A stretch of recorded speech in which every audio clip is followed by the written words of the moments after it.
Hey, what's going on, guys? This is Ness, aka Ps2, and this is a video I've been meaning to do for a while. I've been playing a lot of fighting games recently, Super Street Fighter 4 in particular. And if, like me, you're not a fight stick user, you're more of a pad user, or if you just don't got the money for a good stick right now and you're looking for a pad, I want to talk to you guys about that today. There are a lot of fight pads on the market that claim to help your game and whatnot whenever you're playing 2D fighter, 3D fighter, etc., etc. But which one is really the best? And there's a lot of them out there. Which one's really the best? I mean, if you try to look up any kind of review, I mean, most user reviews are going to be biased. People are trying to support their investment and whatnot. But today we're going to get to the bottom of it and find out which one really is the best. I mean, my preference as to what I feel is the best. And we're going to break them down a little bit, etc., etc. So let's go ahead and get started. Alright guys, so let me show you guys which hardware I'm going to be using today. First off, we have the Catz Street Fighter 4 Fight Pad. I mean, I'm pretty sure most of you guys are familiar with this. At this present time, it's been out for a while. It came out with the release of with Street Fighter 4. They got a lot of them, all that stuff. This is kind of like it's advertised as the primary Street Fighter kind of fight pad at the moment.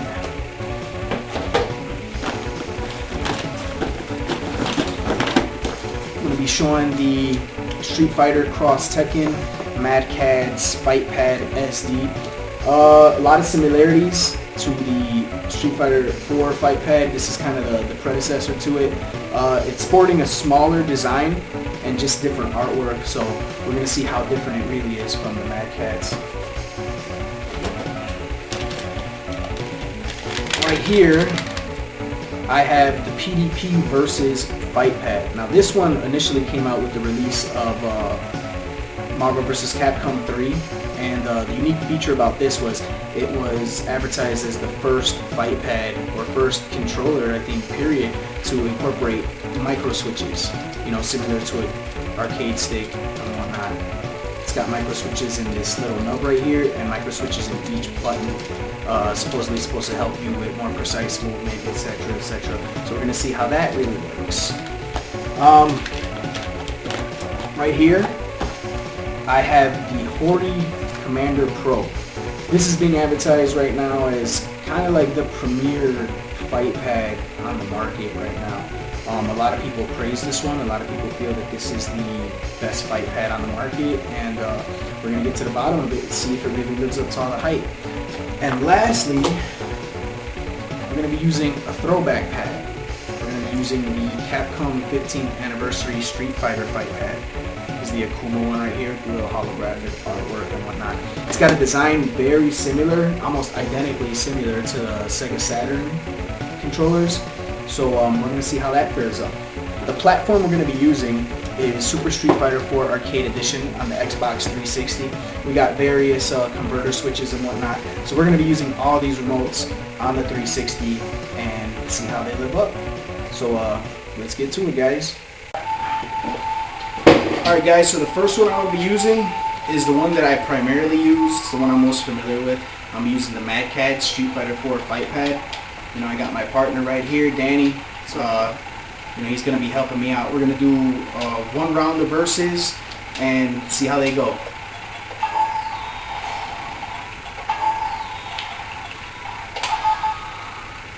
Just one round. Like I said, I've used this one plenty of times. You know what I'm saying? This is the pad that I'm most familiar with at the moment. So I thought I'd just get this one out the way.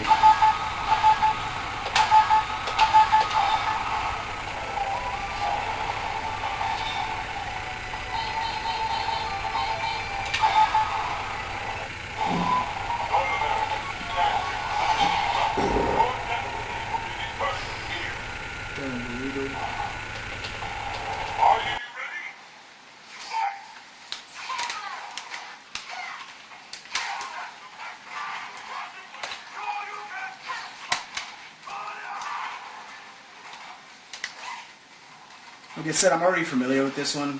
I play with this one a lot.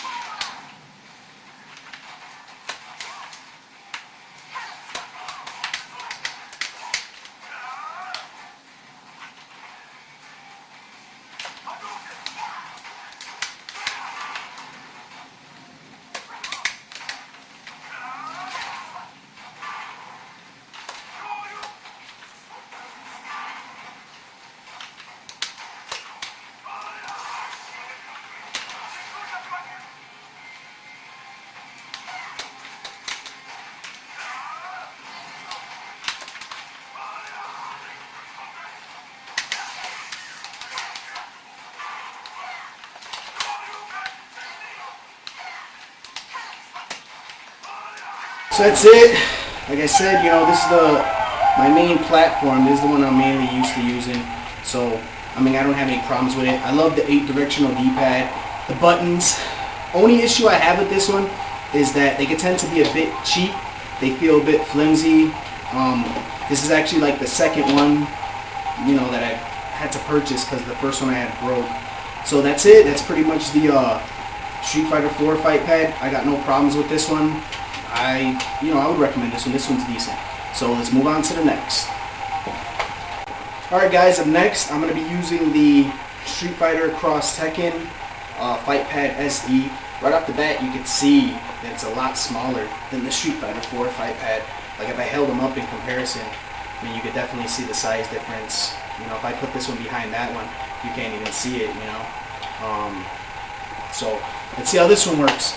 Other than that, the button layout, everything seems to be identical to the Street Fighter 4 one. Let's see how responsive it is. I'm just going to stick with Ryu just so that, you know, there's not a button like, you know, if I'm using a different character and stuff.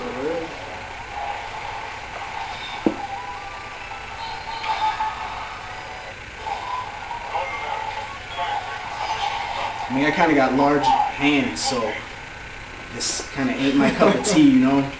I feel like I'm going to break it, to be honest with you.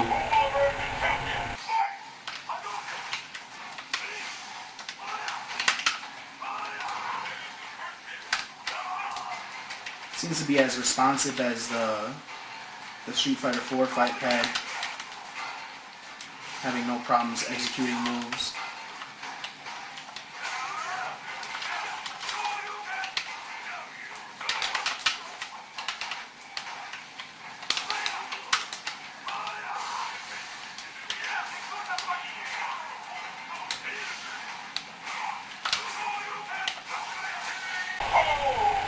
I mean, it feels almost identical except a little bit smaller. I'm not a fan of the smaller size because of my large hands. But other than that, they feel very, very similar. They're almost comparable. So let's move on to the next. Alright guys, up next, I'm going to be using the PDP Versus Fight Pad. Right off the bat, you can see aerodynamically, it's built way different from the Street Fighter X Tekken pad and the Street Fighter 4 pad. This is the one I was telling you guys about with the micro switches and whatnot. So it's supposed to simulate, it's supposed to as closely simulate using an arcade stick without actually using an arcade stick. So we're about to find out right now.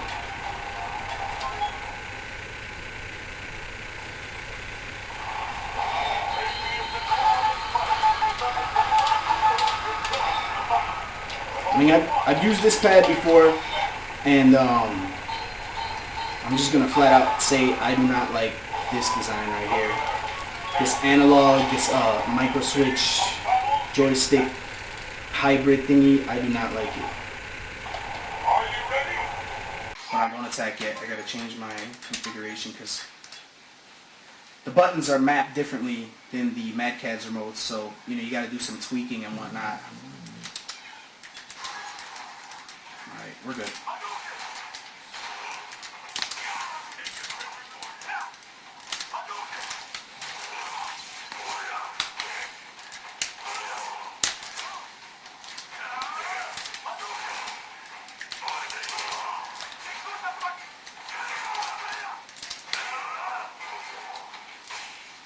Yeah, I really dislike this micro switch analog deal.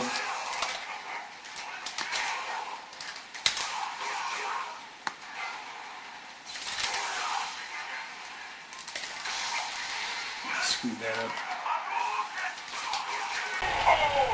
Yeah, like I said, I mean, this thing is very, very irresponsive, kind of difficult to use. There are a couple times where, you know, I messed up doing a couple special moves and whatnot just because of this thing right here. They really tried to simulate a Neo Geo old school remote with this, but just incorporate a micro switch. And I really, really feel that the biggest design flaw of this thing is that if you could take a regular D-pad and slap this on this remote, this would probably be the best remote on the market, the best fight pad on the market. But because of this, I mean, it's really not usable. I mean, it's very, very difficult to use. So anyway, let's move on to the next. Alright guys, up next, I'm going to be using the bad boy, the beast, you know, the one that they consider to be the best. You can tell aerodynamically, very similar to the PDP as far as style goes, except this one got a broader protruding piece. You know, I think some people like to hold their fight pads like that and press the button. I'm not one of them, but, you know. Anyway, let's test this bad boy out.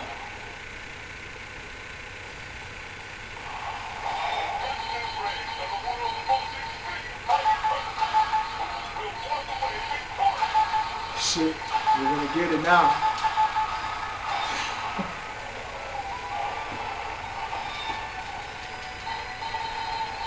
No, just go to a real stage, yeah.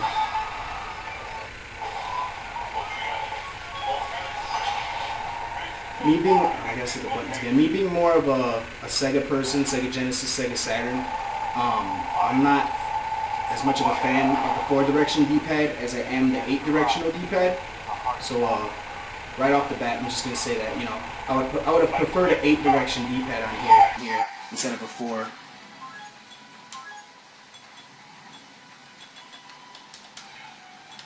we're good.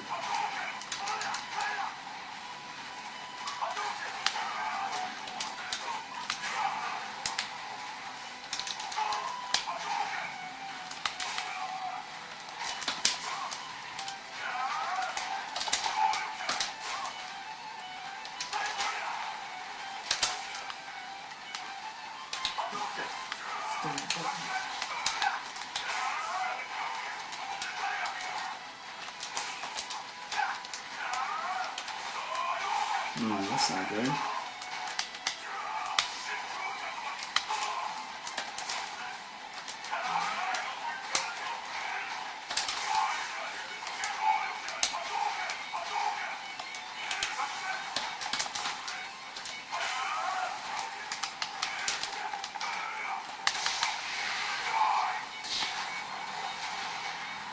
I think I should have set my buttons up too. Why, they were set differently? Yeah.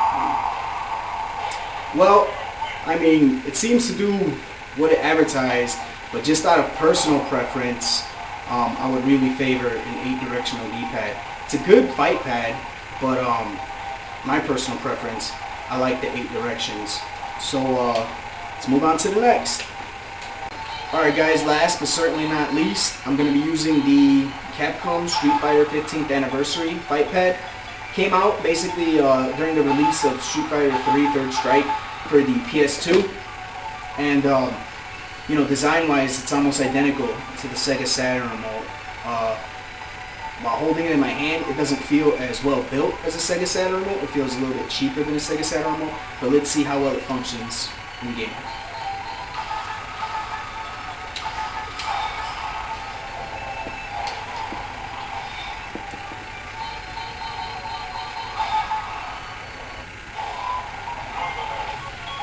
Love the little hologram. Oh, it's very cool. Whoosh.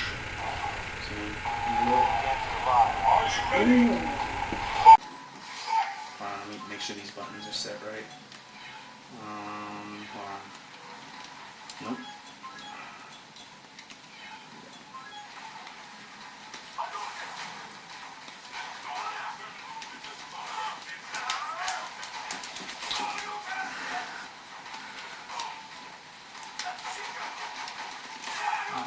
This configuration.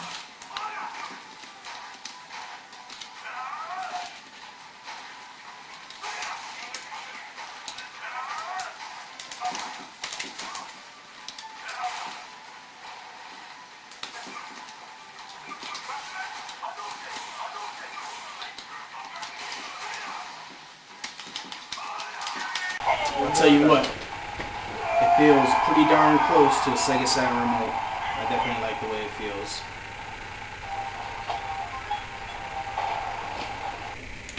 Alright guys, so now I'm pretty sure you guys want to know which one do I feel was the best of the bunch.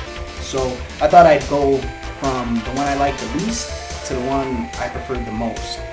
Well, the one I definitely like the least is the PDP Versus Fight Pad. I mean, these buttons are amazing. They're a dream, the micro switches and whatnot. I love that. The only downfall is this right here. I mean, you can't really use this, man. I mean, it's not even like a square gate or hexagonal gate like how a fight stick would be. It's just weird. It feels like this thing's gonna break if you try to do an input too hard, you know. A+ for creativity. I mean, trying to bring in the features of an arcade stick to a fight pad, but I mean, it's a failure. I mean, I'm sorry to say it really is. Next one was, I would say, the Street Fighter Cross Tekken, mainly because, as you can see, hand to controller ratio, it's uncomfortable for me to hold a controller this small. I mean, button-wise, it's fine. Everything works fine. I also don't like that the smaller design makes inputs on this side of the D-pad right here a little bit harder to do. Like, I kept finding my thumb kind of sliding off when it shouldn't have been. There's, you know, like, it's just, there's too much space right there. My finger was just kind of zooming off. Next, sorry to say, but you know, the bad boy really didn't really deliver that much for me. The Hori Commander, I mean, it's a great design, buttons are great, everything like that. D-pad felt very responsive, but I think the lack of an 8-directional D-pad, the fact that they decided to go with a 4-directional D-pad, really hurts this controller. I mean, some backwards dashing, backwards jumping kind of movements just felt kind of off. Like, I felt like it was off on account of, you know, I kind of had to press a little bit harder down on it. I mean, design-wise, it's an absolute dream, you know what I'm saying? You know, Hori does make great products, but because of that one design flaw, I'm gonna have to, you know, pass on this one. Next, I mean, ironically, I kind of threw this one in there just like for the sake of throwing it in there, maybe for a little humor, have a laugh out of it, but it actually performed really good. I mean, it really did feel almost like I was holding a Sega Saturn remote, maybe a cheaper quality version of it, but man, the response was great. The 8-directional D-pad was on point. The buttons feel nice and like springy, I would say. You know, as soon as you push them in, they pop right out and whatnot. Nice little cool artwork. And if you could find one of these and find the converter piece, I would suggest, you know, using this one. It's a cheaper alternative. I mean, you could find these for like 20 bucks online, and you can find a converter for like about 10 bucks, and that costs less than what the Commander does, or maybe even some of the other alternatives out there. Basically, I mean, I gotta go with this one, man. It does what it was designed to do. I mean, play Street Fighter 4 like a dream. The 8-directional D-pad is a plus. The fact that it's a large 8-directional D-pad is even better. Size-wise, it was perfect. I didn't find my finger drifting off like the Street Fighter Cross Tekken. The only design flaw that I feel is the buttons. The buttons feel kind of cheap. They feel like, you know, a couple hard presses and they're going to be sticking in and whatnot. Other than that, I would say that this one definitely felt the best to use while playing Super Street Fighter 4. I mean, once again, at the end of the day, it's all about personal preference, and my personal preference is the 8-directional D-pad. Had the Hori Commander had an 8-directional D-pad, I mean, in all honesty, that would probably be the controller of choice. But because it doesn't, and this one felt just as good, if not better, and responsive, I gotta go with the Street Fighter 4 Mad Catz Fight Pad. That's pretty much it. That's it, guys. Hope you enjoyed this. This is Ness. Till next time, signing out.